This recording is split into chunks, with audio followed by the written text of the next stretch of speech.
देखो अब समझते हैं मुगल्स एंड हिल स्टेट्स। अगर आपको मेंस एग्जामिनेशंस में इस क्वेश्चंस को डिमांड किया गया है या इस टॉपिक के ऊपर जो है आपसे क्वेश्चन पूछे गए, तो यहाँ पे देखिए दो तरह की अप्रोच जो है हमने रखनी है।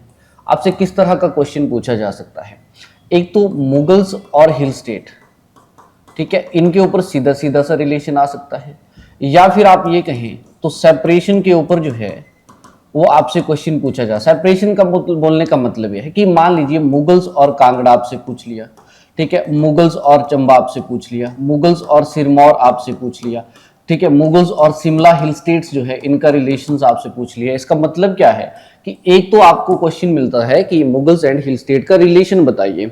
अब इसमें समटाइम क्या हो जाता है, वो ईयर वाइज स्पेसिफिक भी हो सकता है, और दूसरा आप लोगों से सेपरेट रिलेशंस भी पूछ सकता है, कांगड़ा सिरमौर, या कंबाइन कर सकता है दो पर्टिकुलर रीजन्स का रिलेशन, जैसे कांगड़ा और सिरमौर का बताइए, या फिर चंबा और शिमला हिल स्टेट्स के बीच में जो क्या रिलेशन था मुगलों के साथ। और तीसरा जो यहाँ पे सेगमेंट बनता है वो होता है इम्पैक्ट। एक्चुअली में इन तीनों ही, ये जो तीन पर्टिकुलर चीजें हैं, इन्हीं तीनों के ऊपर जो है आपसे क्वेश्चन पूछता है, ठीक है। अब यहां देखिए हम लोगों ने बात की जहांगीर की, यानी कि जो जहांगीर है वो 1605 से 27 के बीच में रहेगा।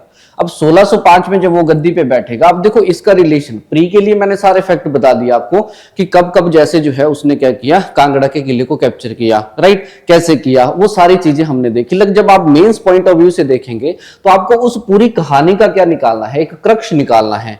जैसे फॉर एग्जाम्पल कांगड़ा की तरफ अगर आप देखेंगे तो आप सिंपल सा आप देखिए दैट 1615 से लेके अगर आप देखें तो 1620 तक क्या होता है, यहाँ पे आपको कैप्चर ऑफ पोर्ट मिलेगा, ठीक है। यानी कि जब आप मेंस की बात करेंगे तो आपके पास क्या हो जाएगा, मेन ये हेडिंग हो जाएगा the capture of the fort. Simple सा आप लिखेंगे इसमें, राइट, कि मल्टीपल अटेम्प्ट के बाद जो है जहांगीर ने क्या किया, कांगड़ा के किले को कैप्चर कर लिया। सिंपल सा अगर आप देखेंगे, इसमें ज्यादा कुछ नहीं। और दूसरा आप ये बोल सकते हैं complete control of the Kangra भी आपको यहाँ पे देखने को मिलेगा, यानी कि आपने देखा ही है, राइट, कि पूरा कांगड़ा जो है वो कैप्चर कर लिया गया था। और राजगीर वाले जो रीजन थे वो एज ए जागीर दे दिए गए थे हरिचंद टू को। अगर आप देखें, अगर आप इसको नूरपुर की तरफ ले जाएं, अब नूरपुर में आपको पता है कांगड़ा में जगत सिंह जो राजा हुआ था नूरपुर का, उसने क्या किया था, मदद की थी। इसका मतलब अगर नूरपुर की तरफ आएंगे तो क्या हो जाएगा, चेंज इन द नेम, यानी कि जगत सिंह क्या कर देगा, एज अ ट्रिब्यूट दे देगा। तो इस चीज को थोड़ा समझना है हम लोगों को